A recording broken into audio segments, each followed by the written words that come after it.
আসসালামু আলাইকুম এভরিওয়ান, কেমন আছেন সবাই? দেশি ফুড ব্লগসে আপনাদেরকে স্বাগতম। আজকে আমি আপনাদের সাথে শেয়ার করতে যাচ্ছি তুকমা ইসবগুলের ভুসি আর দুধের মিশ্রণে স্পেশাল একটি শরবতের রেসিপি। তো চলুন আর দেরি না করে শরবতটি আমি কিভাবে তৈরি করেছি দেখে নেওয়া যাক।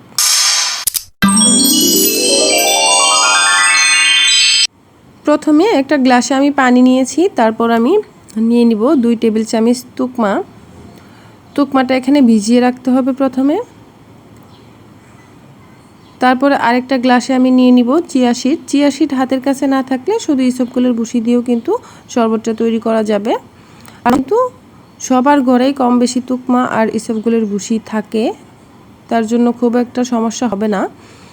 এগুলো প্রথমে ভিজিয়ে রাখতে হবে। আমি আধা ঘন্টার মতো ভিজিয়ে রেখেছিলাম, 30 মিনিটের মতো। তারপরে দুধটা জাল করে নিব। এখানে জাল করা দুধ নিয়েছি আমি 1 লিটার। 1 লিটার দুধ জাল করে প্রায় হাফ লিটারের মতো হয়ে গেছে। তারপর আরেকটা বলক দিয়ে নিব। আমি আরেকটা বলক দিয়ে নিচ্ছি। দেখুন দুধটা কতটা ঘন হয়েছে। দুধটা অবশ্যই একটু ঘন করে নিতে হবে। এবার নামিয়ে নিব।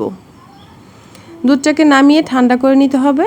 শরবতটা তৈরি করার জন্য অবশ্যই ঠান্ডা দুধ ব্যবহার করতে হবে। দেখুন ঠান্ডা হয়ে গেছে, ওপরটা কিন্তু অনেকটাই মোটা হয়ে সর পড়েছে, আমি দেখিয়ে দিচ্ছি। তারপর একটু দুধটাকে নাড়াচাড়া করে সরটাকে মিশিয়ে নিব।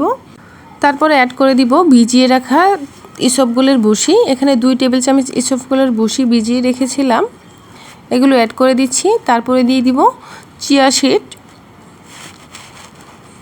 এগুলো আস্তে আস্তে অ্যাড করব আর নাড়াচাড়া করে মিশিয়ে নিতে হবে।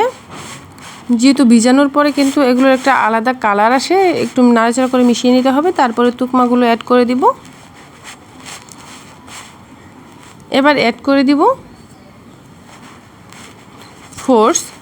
আমি এখানে কিছু ফোর্স অ্যাড করেছি, এগুলো অ্যাড করতেও পারেন, নাও করতে পারেন, না করলেও কোনো প্রবলেম নেই। কিন্তু জুসের টেস্টটা বাড়ানোর জন্য ফোর্সগুলো অবশ্যই অ্যাড করবেন, আর আপনাদের পছন্দ অনুযায়ী ফোর্সগুলো অ্যাড করতে পারেন।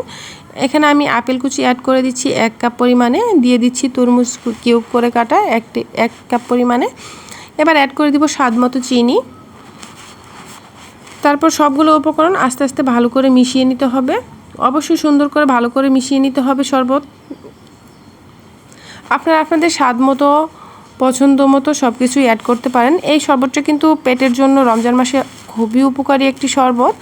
আর এই শরবতের টেস্টটা বাড়ানোর জন্য আমি এখানে অ্যাড করে দিচ্ছি 3 টেবিল চামচ পরিমাণে কাঠবাদাম আর কাজু বাদাম কুচি। এবার ভালো করে মিশিয়ে নিব। শরবতটা কিন্তু পুরোপুরি একদম খাওয়ার উপযোগী হয়ে গেছে শরবতটা। আমি এবার পরিবেশন করে আপনাদের দেখিয়ে দিচ্ছি। আপনারা চাইলে কিন্তু ফোর্সগুলো ব্লেন্ড করে দিতে পারেন, আমি এরকম কিউব করেই কেটে দিয়েছি। এবার আমি একটা গ্লাসে পরিবেশন করে দেখিয়ে দিচ্ছি কতটা সুন্দর হয়েছে।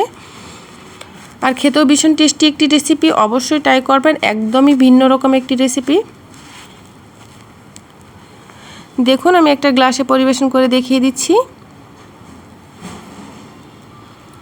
আর আমার এই রেসিপিটা যদি কারো ভালো লেগে থাকে অবশ্যই লাইক কমেন্ট সাবস্ক্রাইব করে দিবেন। আর যদি কেউ রেসিপিটা তৈরি করে থাকেন তাহলে অবশ্যই আমাকে কমেন্টসে জানাবেন কেমন হয়েছে।